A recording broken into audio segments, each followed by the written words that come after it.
महबूबनगर विधानसभा क्षेत्र का प्रत्याशी मिथुन रेड्डी जी एक भारतीय जनता पार्टी का कर्मठ कार्यकर्ता है और बहुत अनुभवी कार्यकर्ता है। संगठन में बहुत ही अपना शानदार अनुभव लेकर के काम किया है और विशेष करके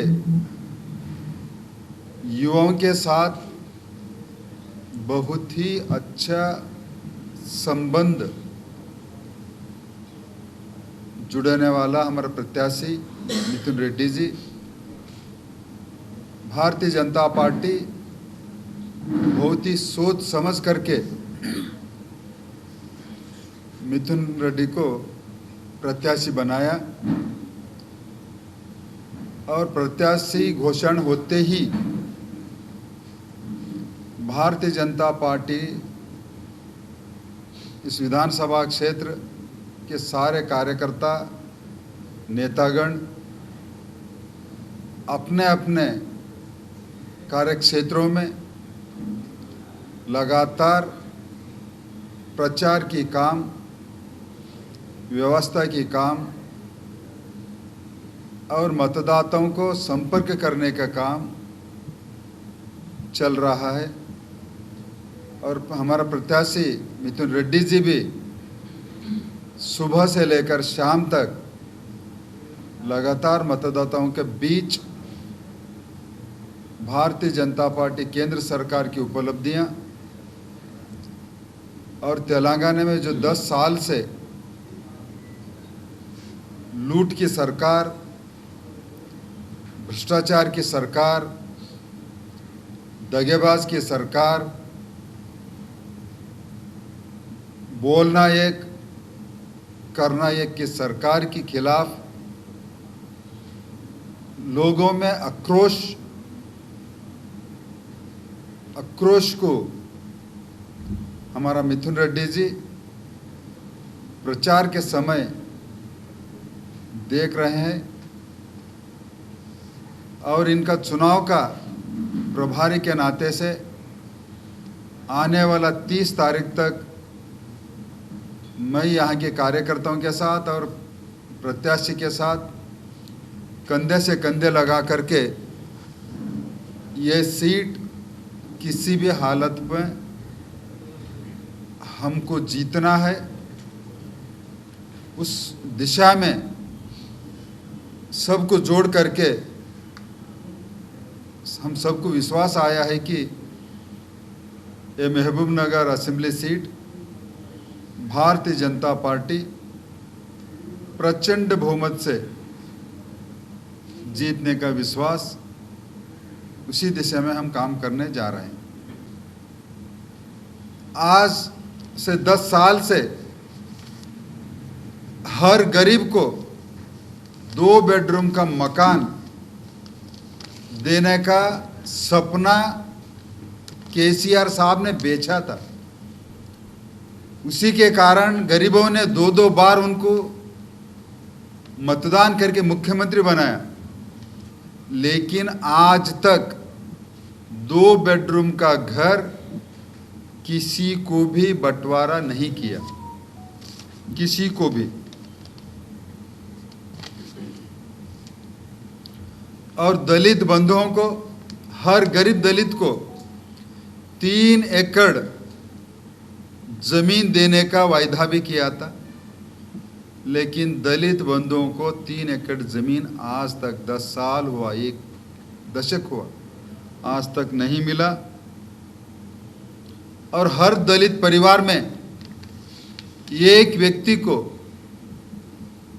सरकारी नौकरी देंगे, आज तक उन्होंने नहीं दिया। और भ्रष्टाचार में तो इनको कोई पकड़ने वाले है ही नहीं देश के अंदर। और अकेला केसीआर ही नहीं, पूरा परिवार, केसीआर, उनका बेटा क्या नाम, KTR, बेटी कविता और उनका दामाद, भांजा भतीजा हरीश, ये सारे के सारे परिवार लोग सब तरफ भ्रष्टाचार करके तेलंगाना को लूट करके आज तेलंगाना छोटा राज्य है, कोई बड़ा राज्य नहीं है, केवल 3.5 करोड़ जनता की राज्य है, तो 7 लाख करोड़ की कर्ज 10 साल में इन्होंने किया है। जब 2014-15 में अगर आपको याद है तो सरप्लस बजट उन्होंने प्रेजेंट किया था। आज डिफिसिट बजट लगातार 7 लाख करोड़ के कर्ज करके उन्होंने ये किया। और भ्रष्टाचार में कॉम्पिटिटिव एग्जाम की पेपर लीक कराना, पैसा बनाना और अपना समधियों को, अपना रिश्तेदारों को, गोर गरीबों को वंचित करके,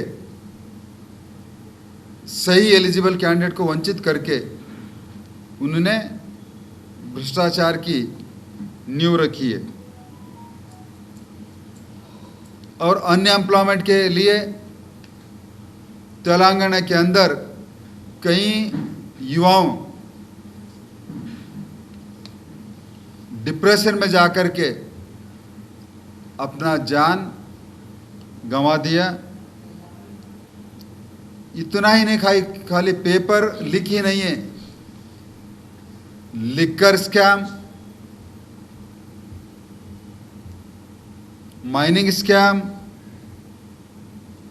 सैंड स्कैम, जहां पर भी आम लोगों को सुविधा देने का जहां पर भी है, वहां पर लगातार लूट करने के पीछे पड़ के उन्होंने स्कैम किया है।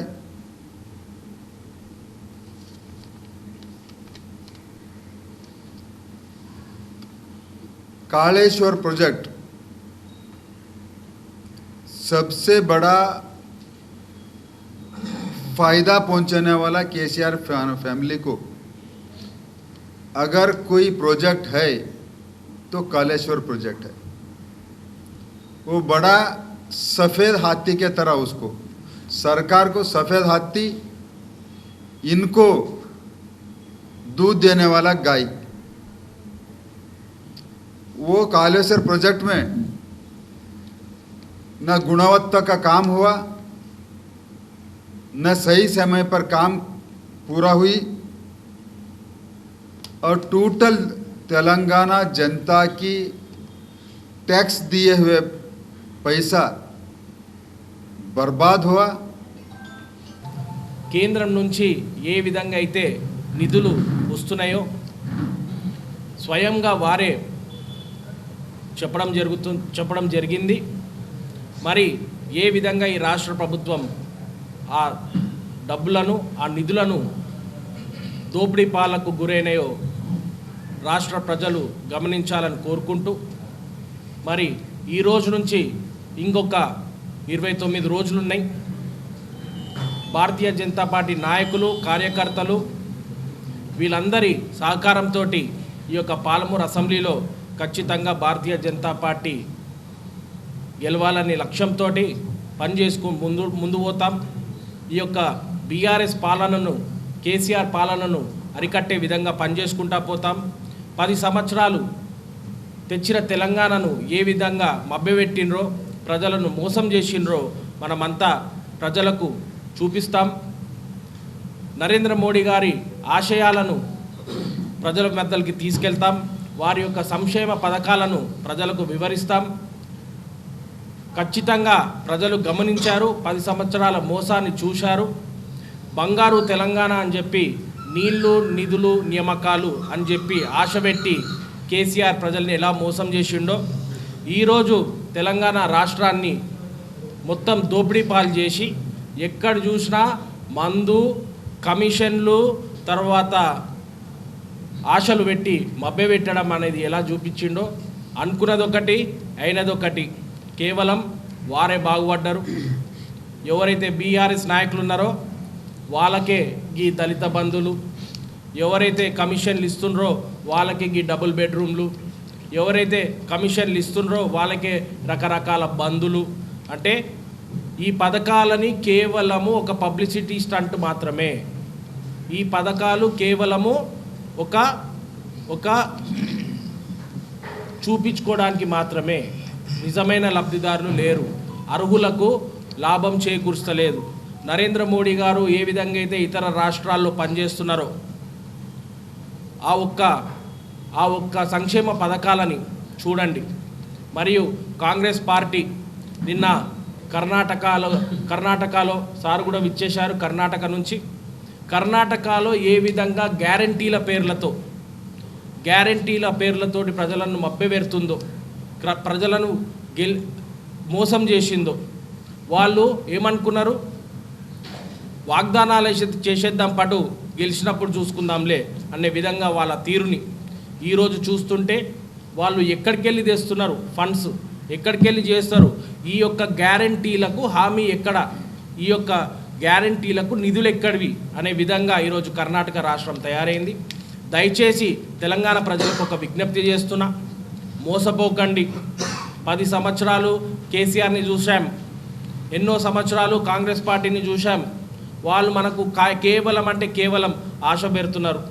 నరేంద్ర మోడీ గారు ఇచ్చే ఎన్నో పథకాలను ఏ విధంగా అయితే దేశాన్ని రక్షిస్తుండ్రో, ఏ విధానే దేశ గౌరవాన్ని పెంచుతుండ్రో, అదే విధంగా తెలంగాణలో కూడా డబుల్ ఇంజిన్ సర్కార్ వచ్చే విధంగా మనం అందరం ఆలోచించాలి. అలా వస్తే తప్ప ఈ యొక్క రాష్ట్రం బాగుపడదు. మన ఉద్యోగాలు మనకు రావు, మన స్కీమ్స్ మనకు రావు. కాబట్టి ఈ యొక్క పాలమూరు నియోజకవర్గ ప్రజలకు నా యొక్క వినతి, ఒక యువకునికి అవకాశం ఇచ్చి చూడండి. మళ్ళీ చెప్తున్నా, ఒక యువకునికి అవకాశం ఇచ్చి చూడండి. ఇక్కడ సమస్యలన్నీ పరిష్కరించి పాలమూరు ప్రజలను గుండెల్లో వెతికి చూసుకుంటాను. ఎమ్మెల్యే ట్యాక్స్ అనేది ఉండదు.